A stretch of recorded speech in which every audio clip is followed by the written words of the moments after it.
Bonjour à tous, bienvenue dans cette nouvelle vidéo. Aujourd'hui, je vous propose mon top 3 des plantes pour débutants. Alors, les plantes pour débutants, c'est vraiment selon mon critère à moi, hein, c'est subjectif. Je pense que si vous en avez d'autres qui vous viennent à l'esprit directement, n'hésitez pas à les mettre en barre d'infos. Moi, je voulais vous présenter les plantes pour débutants selon 3 critères que j'ai retenus. Premier critère, une plante qui vous dit en fait quand l'arroser. Parce que je pense que quand on est débutant, l'un des problèmes majeurs qu'on a et qui fait souvent qu'on dit qu'on n'a pas la main verte, c'est l'arrosage. Ça, je vous en ai parlé, j'ai fait toute une vidéo sur comment et quand arroser ses plantes. N'hésitez pas à les regarder. J'ai même fait une vidéo routine d'arrosage aussi, qui est, elle, un petit peu moins complète, mais qui montre un petit peu comment je m'y prends concrètement. Mais voilà, je me suis dit que ça serait pas mal de retenir ce critère qui, à mon avis, est super important. Deuxième critère, j'ai essayé de choisir des plantes qui, niveau luminosité, et niveau humidité aussi, requieraient pas des conditions de fifou. Elles ne font pas partie de mon top 3 de plantes qui nécessitent peu de lumière parce que selon moi, celles dont j'ai parlé, c'est pas nécessairement des plantes pour débutants. La Sansevieria par exemple, si on l'arrose trop elle meurt et si on oublie complètement de l'arroser, elle peut mourir aussi. Donc voilà, mais niveau luminosité, on n'est pas sur des conditions de fifou. Si elles ont un petit peu de lumière, elles vivront bien. Alors plus elles ont de lumière indirecte, plus elles se développeront. Et si vous les mettez par contre en plein soleil, elles vont brûler, mais comme toutes les autres plantes. Mais voilà pour ce deuxième critère. Troisième critère que j'ai choisi, qui était un peu dur, mais finalement je l'ai mis dedans et vous allez voir que du coup ça enlève beaucoup de choix de plantes. J'ai choisi des plantes qui n'étaient pas susceptibles à avoir beaucoup de nuisibles. Parce que je pense que quand on commence, on n'a pas forcément le réflexe de regarder déjà en jardinerie si sa plante, il n'y a pas des insectes dessus, parce qu'elle vient quand même soit d'une jardinerie où il y a beaucoup de plantes, soit d'une exploitation où il y a beaucoup de plantes, donc il peut y avoir des insectes, suivant certaines saisons. Et en plus, quand on en a, on ne sait pas toujours quoi faire quand on est débutant. Donc c'est quand même dommage de ramener quelques plantes chez nous, d'en avoir une qui a des insectes et qu'elle se répande à toutes les autres alors qu'on vient juste de commencer. Franchement, je pense que ça décourage un petit peu. Voilà pour mes 3 critères. Je commence pour le premier. Première plante pour débutants, c'est le pothos. Je pense que vous en doutiez. Elle fait partie de tous mes top 3. Aujourd'hui, je vais juste parler de pourquoi c'est une bonne plante pour débutants. Il y a une vidéo rien que sur le pothos, puisque c'est ma plante préférée et j'en parle beaucoup plus en détail. Si vous voulez en savoir plus, comment le bouturer, comment l'entretenir, vous pouvez aller la voir. Mais je voulais rapidement en parler aujourd'hui parce que, en plus d'être une plante très simple qui grandit super facilement sans avoir vraiment besoin de faire quoi que ce soit. Donc en plus c'est super gratifiant quand on commence, on a envie qu'il se passe quand même quelque chose avec ces plantes. Ça fait plaisir quand elle grandit et qu'on n'a pas fait grand chose pour ça. Non seulement c'est une plante qui se débrouille bien un peu loin de la lumière, d'ailleurs elle fait partie de mon top 3 des plantes nécessitant un peu de lumière. Bon, il y en a une qui en fait partie. Mais en plus, c'est une plante qui va... Donc là, je vous présente mon pothos aureum, hein, Scindapsus aureum, mon golden pothos, le classique, qui est aussi ma plante préférée. Mais je voulais vraiment en parler aujourd'hui parce que c'est une plante qui va vous dire, en fait, quand elle a besoin d'être arrosée. En fait, le pothos va avoir les feuilles qui s'enroulent en fait sur elles-mêmes quand elle a vraiment trop soif. Après, vous n'êtes pas obligé d'attendre ce stade-là pour l'arroser. Si vous avez compris un petit peu l'arrosage, vous plantez le doigt dans le terreau. Une fois que tout est sec, vraiment le terreau est sec et d'ailleurs le pot va être beaucoup plus léger, vous pouvez arroser. Mais si vraiment vous avez tendance à avoir trop peur de trop arroser parce que vous avez tué des plantes comme ça par le passé, parce que c'est souvent comme ça quand on débute, ou bien vous l'oubliez souvent, et ben observez-la de temps en temps. Si vraiment elle a ses feuilles qui s'enroulent, c'est pas grave, faut simplement l'arroser. En fait, la plante fait ça parce qu'elle se met en mode sécheresse, panique sécheresse, et du coup elle s'enroule sur elle-même parce que les pores, en fait, les stomates qu'il y a sur la surface de la feuille, notamment en dessous des feuilles, c'est là où l'eau va s'évaporer. Donc elle va l'enrouler pour que la surface en lien avec la lumière et la chaleur soit moindre et du coup que ça s'évapore moins. Donc voilà, c'est vraiment un cas de survie. Elle fait ça en prévention d'une éventuelle sécheresse pour qu'il y ait moins d'eau qui s'évapore par l'intermédiaire de ces pores. Donc elle s'enroule comme ça, la surface à la lumière est moins grande et elle va moins s'évaporer.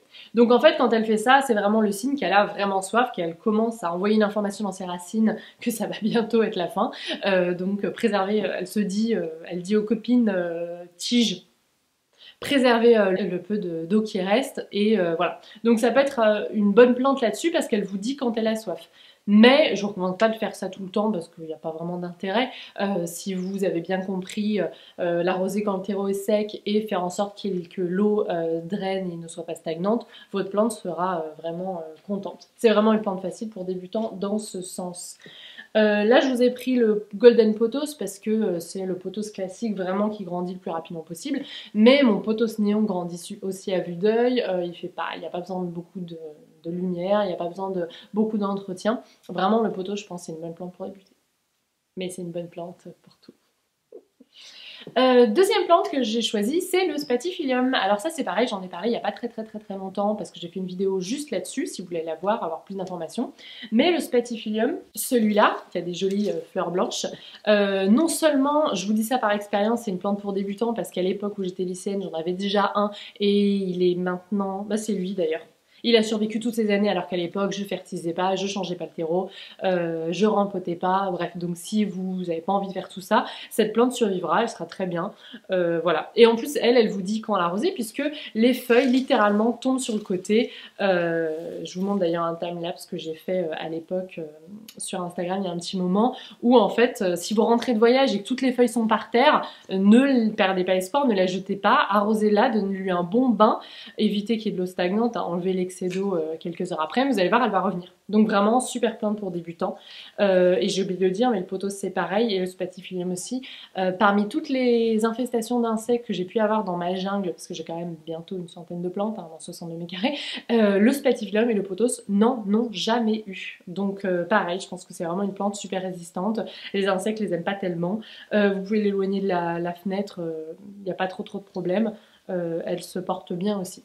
Et en plus, si vous oubliez de l'arroser, vous aurez plus de fleurs blanches comme j'en parle dans cette fameuse vidéo du Spathiphyllum. Troisième plante pour débutants, alors là j'ai eu un petit peu de mal à choisir parce que j'avais envie de vous dire le philodendron il est super facile si on sait comment l'arroser, mais du coup il y a 2 critères sur 3 qui n'étaient pas remplis. Ils sont vachement susceptibles aux insectes et ils vous disent pas tellement quand l'arroser.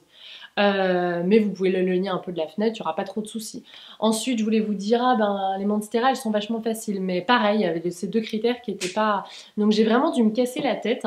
Et parmi ma collection, il y a une plante que je recommande en fait maintenant, que je trouve très facile et qui répond déjà au moins à 2 critères, à savoir, vous pouvez l'éloigner de la fenêtre, et à savoir, elle n'est pas du tout susceptible aux insectes, et ça fait partie de ces plantes qui étaient à côté de plantes infestées pendant mon infestation de cet été, et qui n'en ont pas eu une seule, donc je pense que les insectes aiment pas trop ce genre de feuilles. C'est une aglaonema. J'en ai parlé dans mon haul botanique de cet été.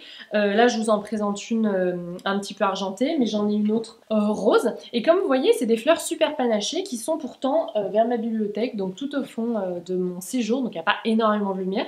Elles gardent quand même leur panache. J'ai pas eu grand chose à faire à propos d'elles. La seule chose, c'est qu'elle vous dit pas quand elle a soif. Alors moi, tout simplement, je tâte le terreau et je les arrose pas énormément parce que quand je les ai achetées en jardinerie, elles sont dans un terreau un petit peu en tourbe et du coup, c'est dur à voir quand est-ce que ça manque vraiment d'eau. Donc en fait, je les arrose une fois par mois en faisant attention qu'il n'y ait pas d'eau qui reste à faire pourrir les racines en bas du pot, stagnante, et c'est tout.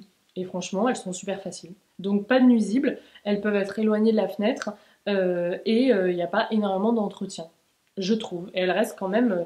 souvent, les feuilles très panachées, souvent elles ont quand même besoin d'assez de lumière pour maintenir leur panache ou d'une fertilisation, par exemple comme les calathea. Enfin, les calathea, il y a encore d'autres problèmes, type humidité et insectes, donc c'est sûr que ça n'allait pas être dans mon top 3 des débutants. Mais voilà, je me suis dit, on n'en parle pas beaucoup de cette plante et elle est juste magnifique. Et on en trouve facilement. Moi, j'en avais trouvé... dans mon petit fleuriste en bas de chez moi, chez Gloriette, celle-là botanique. Le panache est magnifique, elles sont super simples. Les feuilles sont un petit peu épaisses, donc je pense que c'est pour ça aussi que les insectes vont pas trop dessus et que je les arrose pas beaucoup. Voilà, c'est tout pour ce top 3 des plantes pour débutants. Si vous en avez d'autres, n'hésitez pas à les glisser dans la barre d'infos. On m'a souvent parlé de plantes grasses pour les débutants. En fait, moi, je trouve que c'est pas du tout une plante pour débutants. Alors, je suis désolée. Bon, déjà, les cactus, j'en ai peur. Tout ce qui pique et... ça me pose problème, à mon chat aussi d'ailleurs. Et les succulentes, je trouve que c'est très dur de savoir quand les arroser. Et quand on est débutant, on a envie de s'occuper de ces plantes quand même un petit peu parce qu'on est super content, on a un peu de verre chez soi. Et du coup, je trouve que parfois c'est frustrant de jamais pouvoir les arroser. Moi, mes succulentes, en hiver, j'y touche quasiment pas, quoi. Une fois tous les 2-3 mois, elles vont en hibernation en fait. Et du coup, je trouve que pour débutants, c'est de une frustrant, il n'y a rien à faire. C'est de une frustrant, il n'y a rien à faire, et de deux je trouve que ça peut être dangereux parce que du coup on peut ne plus jamais les arroser et les faire mourir comme ça. Et du coup c'est pour ça que j'ai pas mis les Sansevieria non plus dedans, parce que même si c'est des plantes qui nécessitent peu de lumière, ça correspondait pas du tout aux 3 critères que j'ai choisis. Donc voilà, c'est vraiment des critères que j'ai choisis arbitrairement et que je vous ai présenté ces 3 plantes. Mais pour moi vraiment avec mon expérience, c'est je pense vraiment des plantes géniales pour débuter. Voilà, bah c'est tout pour cette vidéo, j'espère que vous avez aimé, si c'est le cas n'hésitez pas à mettre un petit pouce en l'air. Et puis sinon, bah, je vous dis à une prochaine vidéo.